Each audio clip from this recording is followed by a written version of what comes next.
Owen McNamara, the student council leader, is here with us today to discuss the future. Owen?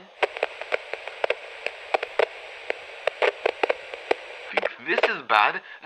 This chicanery, he's done worse. That billboard, are you telling me that a man just happens to fall like that? No.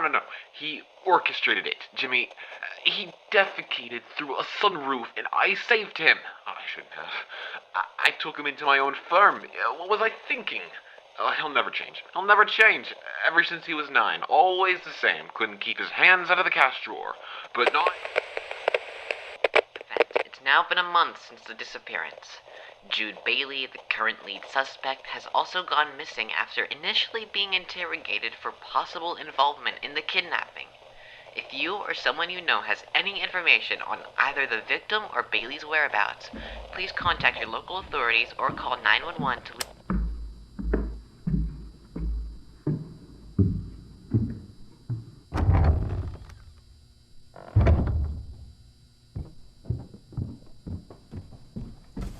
Fucking hell. Government has one job, keep idiots away from my house, and what do?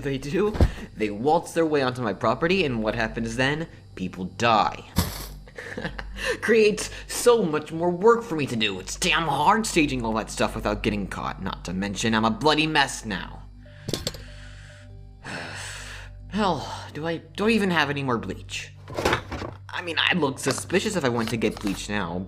Peroxide, maybe? God, that might even be worse.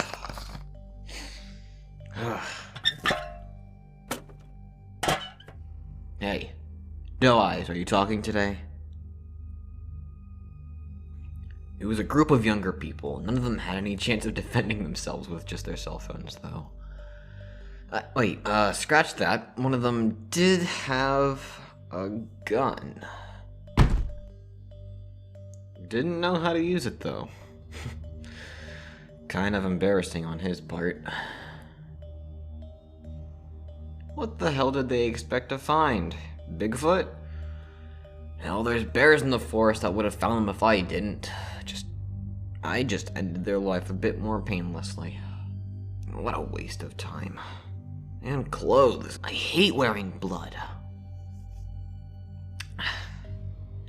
On a different note, how are you feeling today? I finally figured out what that solution was from your first day here. It was some sort of homebrew morphine. Definitely not meant to be injected like I did. But you're alive. Matter of fact, you're looking livelier than ever. Does the sight of yours truly covered in blood get you excited? Honestly, the sight of someone covered in blood is one of the most intimate things they can show you, don't you think? Especially if it's their own blood. That sense of total vulnerability and trust in the other person being given that display. But most of all, when someone allows you to put them into that state.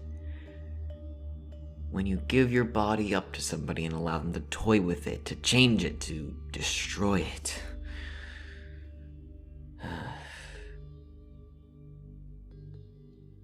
I'm gonna be honest, every time I end up with the power to do that, I take that privilege gladly. It's why I'm so covered in blood now. One of the people that I had to chase off was a younger woman.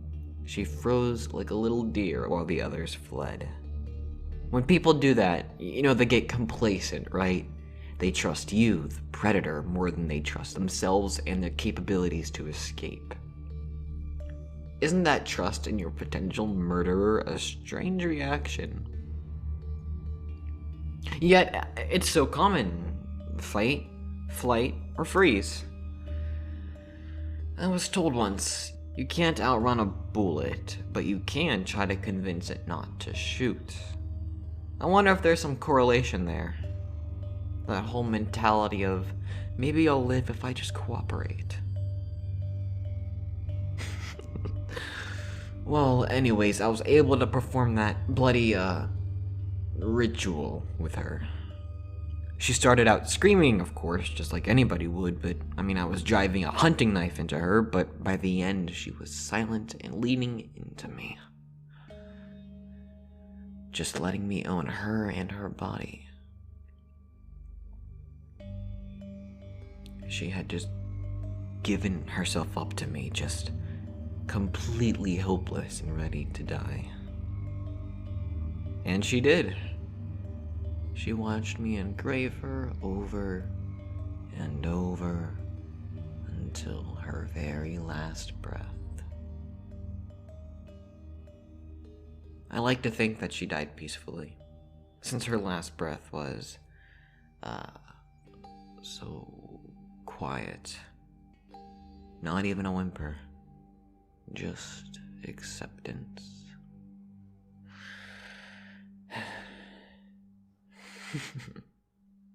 Usually I wouldn't bother giving people that sort of treatment, though. Most of my work doesn't get personal. I mean, I guess that wasn't exactly work, though. I mean, let's call it hobbyist hunting. I mean, but she just handed me the opportunity. I couldn't help myself.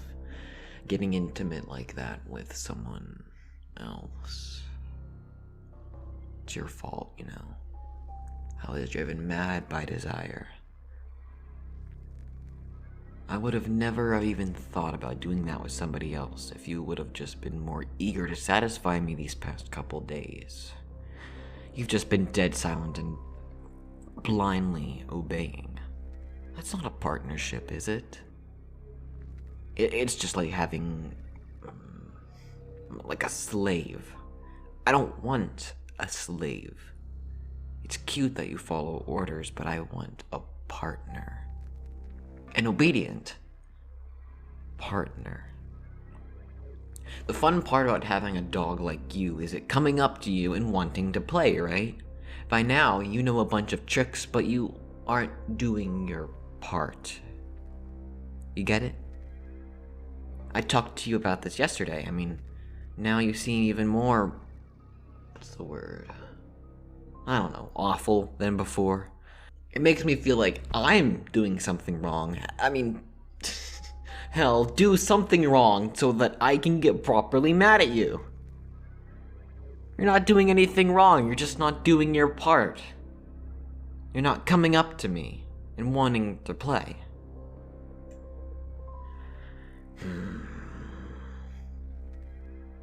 Are you upset that I gave that woman personal attention?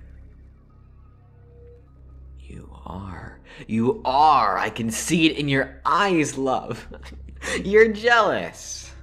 Oh, that's so adorable. Do you want me to do the same thing to you? I can carve my name into you over and over and over until you won't be able to look at yourself in the mirror without thinking of me. Wouldn't you love that? Having a blade slowly tear through your skin, knowing that at any moment I could choose to plunge it into you. I could use the same knife that I used on that woman. Her warm blood mixing with yours, corrupting you ever so slightly.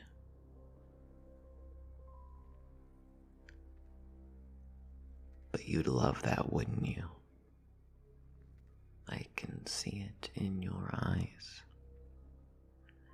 As much as I want you to stay nice and pure, you're bound to be a little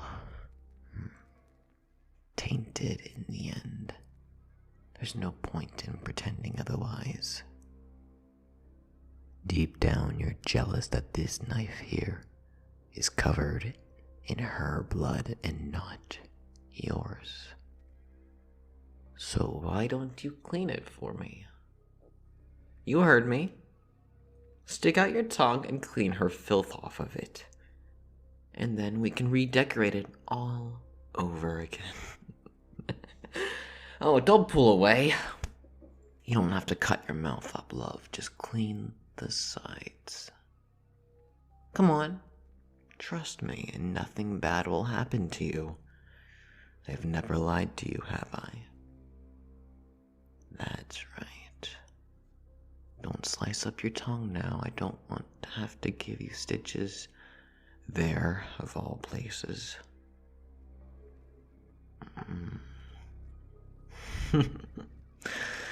Mind your expression. You don't have to look that. Stimulated? But I'm not complaining. If you like the sight of blood, then this next part is going to be a bit more fun for you. You missed a spot. Oh. Ugh. Jeez. Tastes exactly like she smelled. Booze and perfume. Ugh. Can't say I'm a fan of that taste. Hopefully you'll taste a bit better. Turn around. The rope should be long enough. Just face the back wall. Did you even notice the mirror under the tarp back here? Were you too scared to check? I usually use it to make sure my projects look right, but I mean, it'll work for this too. You haven't seen yourself in over a month now, have you? Strange, I mean, I think I've done a good job of keeping you clean. Using your favorite soap and conditioner. Giving you your own clothes.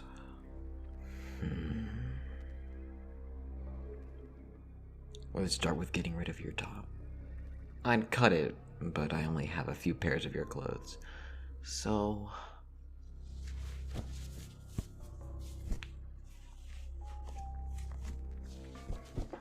look at yourself.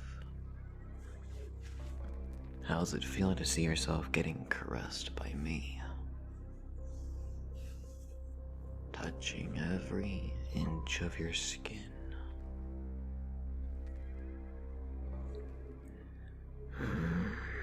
But where should I mark up first? Your perfect little stomach, your adorable chest. Maybe I can take a part of your shoulder or even slide the knife all down your spine.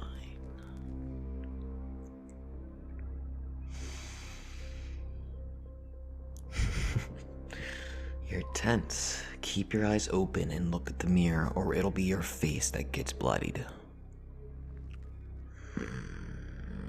I have an idea. Stand still or I might cut too deep. This is going to hurt, I'm not gonna lie to you. Just watch while I skin you like a little helpless deer. One long stroke from your groin. Up, up, up. Don't move. Yell and scream with that lovely voice all you want, but don't you dare move or it'll be lights out for you. One of the most sensitive places to cut on a human is the chest. The primary incision stops all the way at the top of your throat, so unless you want to be bathing in your own blood more than you already are, I suggest to grin and bear it. You're going to be perfect when this is all over with. A little more up that gorgeous neck and done. How's it feel? Why'd I ask? Of course it hurts. After this, I'll let you do the same to me. How's that? An eye for an eye. But there's just a few more little places for me to mark up first. Out to the shoulders.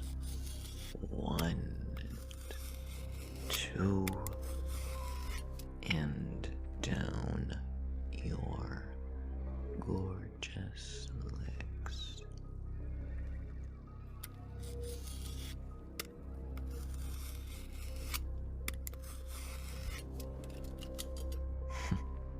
You're shaking. It hurts that much. Cute. They shouldn't need stitches, but if I'm doing it right, they will scar. And one more.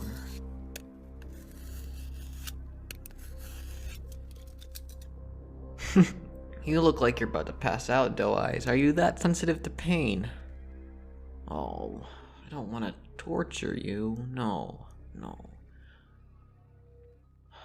But when these heal, you'll think of me every time you see yourself. You'll be reminded that you're my little dear, my most prized possession. Isn't that wonderful? Look at the knife. It's not as gory as I hoped it'd be.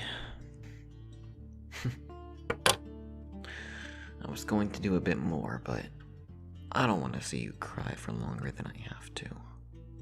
Oh.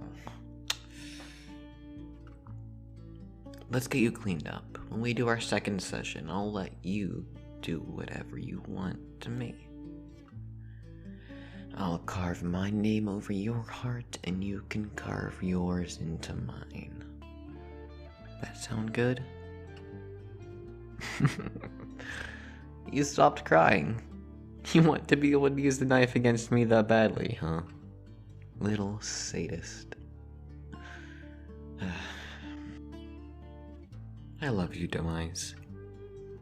I really do. Thank you for committing yourself to me. I was terrified that you'd just think of yourself like a prisoner this entire time, that you'd always hate me. But you've come around, though, and that's made me happier than I've ever been. I can come home looking forward to seeing you, and... This sounds cheesy, but I'm excited for whatever's next. Maybe you'll be allowed to come upstairs soon. I'd love to cook dinners with you, to go hunting with you, to take you out on jobs. It'll be wonderful. For now, you actually kind of look sexy covered in blood, but I think it's been a long night for us both. Come on, let's go get you cleaned up.